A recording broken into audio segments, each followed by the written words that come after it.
Hey, I am back. If you have started watching videos 1 through 4 and you are now on video 5, where I'm going through this 7-step process on how to write a simple and basic resume. If you watch videos 1 through 4, that means we have become acquainted. We are like almost family now.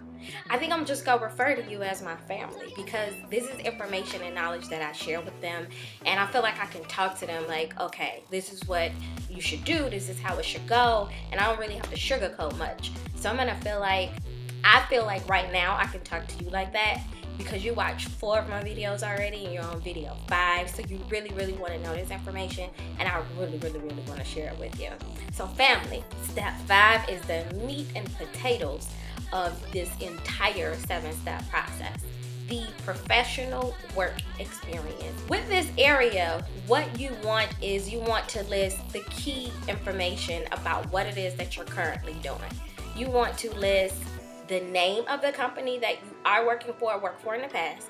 You want to list the city and the state that this company you work for was located at, not their headquarters. So if you work for a company and their headquarters was in California, but you worked at the location in Phoenix, Arizona, you want to put Phoenix, Arizona.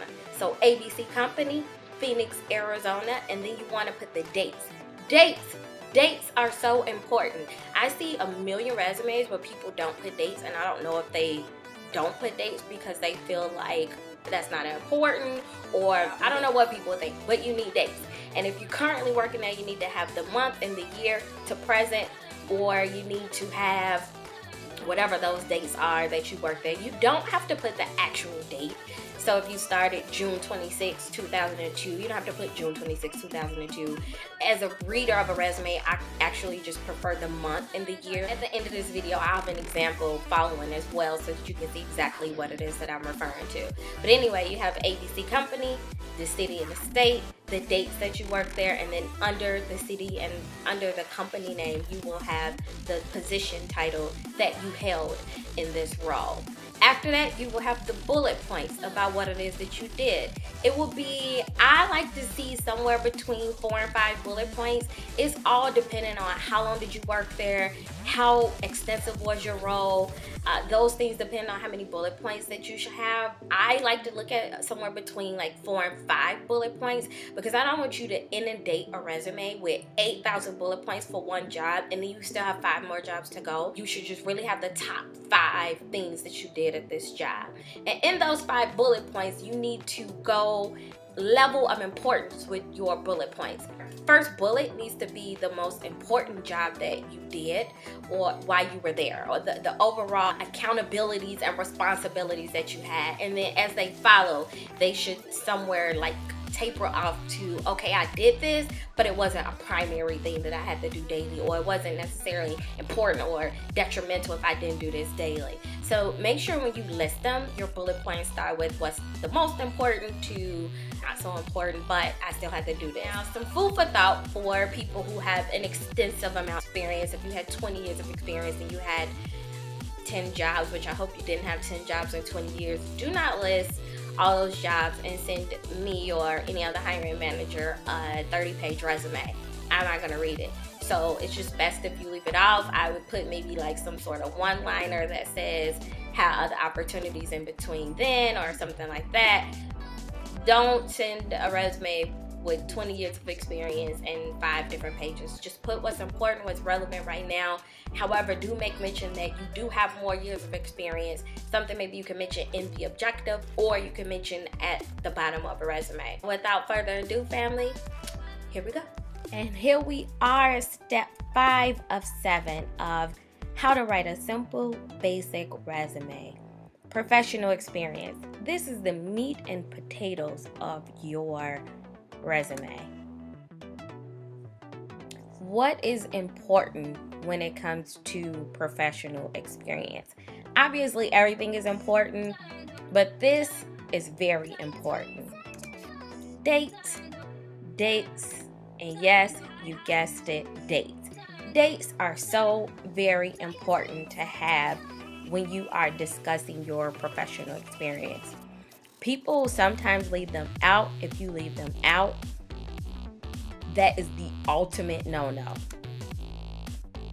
We need to know when and how long. That is the first thing we look for when we reach the professional experience area. If you were a garbage truck driver, when did you do this and how long did you do it? Very, very important. If you don't list dates, we are not calling you. Period. Point blank. Not calling you.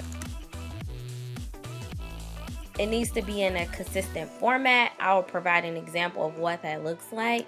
And when I talk about that, I'll discuss why I put on their consistent format. And then gaps in your work history. I get it. Some things happen in life to people. Maybe if you are a woman, you had a baby and you took a few months off or a year or two off to take care of your child. Totally get it, understand. However, if you do have gaps, you should list a quick one-liner and the dates of what happened in between those gaps so that we aren't guessing and creating our own storyline for what happened in your career. It's certainly relevant if it's a large gap. I would say if you have longer than a year of a gap, you need to add that information. If it's maybe like 6 months, it's not typically necessary, but a year or longer, you should add a one-liner and that date and what you did during that time period of the gaps in your work history. Format. Do not write paragraphs when you're discussing your professional experience. Don't tell me a story about what it is that you did at your last job. I need you to give me bullet points, and that's pretty much it. Bullet points, no paragraphs. Your first bullet point should be the most important task and responsibility that you have on this job. And then as you go down, it will go into what was maybe something you did, but it wasn't consistent or on a daily basis or necessarily important to your job. But you should start off with what was the most important task and responsibility that you had. Keep them short, sweet, and to the point. And if you do, this is a part of the format thing that I said on the last slide. You either add periods at the end or no periods at the end. Usually I prefer no periods because you are not providing a full sentence. You are sharing information, but it's not necessarily a full sentence. You know, like in grammar school, when you learn a subject and a predicate and you add a full correct sentence. Bullet points aren't typically a full correct sentence, so you don't need a period at the end. You can leave it without. However, if you choose to put a period at the end, that's totally fine. Just make sure that you have it like that in the entire resume format. Like my graphics? Yep, here's another example. So again, stand along that Derrick Rose example here. I am listing actual verbiage of what he did or is currently doing because he's present at this job. So the company is the Chicago Bulls, where they're located, how long he's been working there, his position there, and then I started with what is the most important task on the job that he's doing. And then I go down and I have quite a few bullet points. You see that they are short, sweet, to the point. I don't have any periods at the end of them, and I kept that consistent. And then I did it for the job before that as well. And you see that some of the tasks are the same as the job before, which sometimes is normal if you have the same skill. Maybe you moved to a different job, but you got a better pay. Maybe it was located in a city closer to home, but it was the same job and you pretty much had the same responsibilities.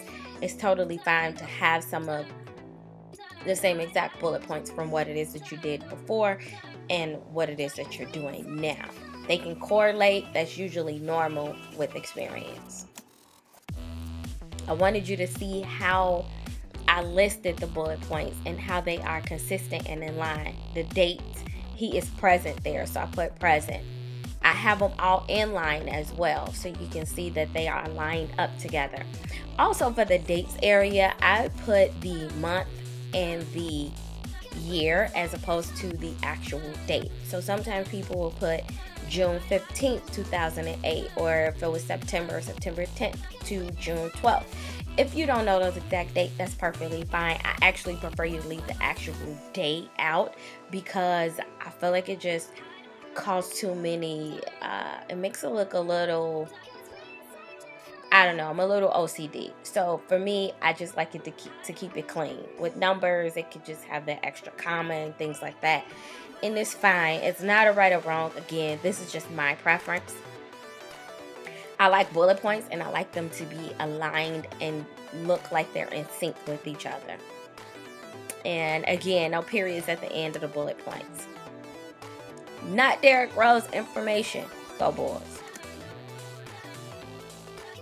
See you in the next video, which will be step 6. In the meantime, subscribe, tell a friend, thumbs up my video. Bye-bye.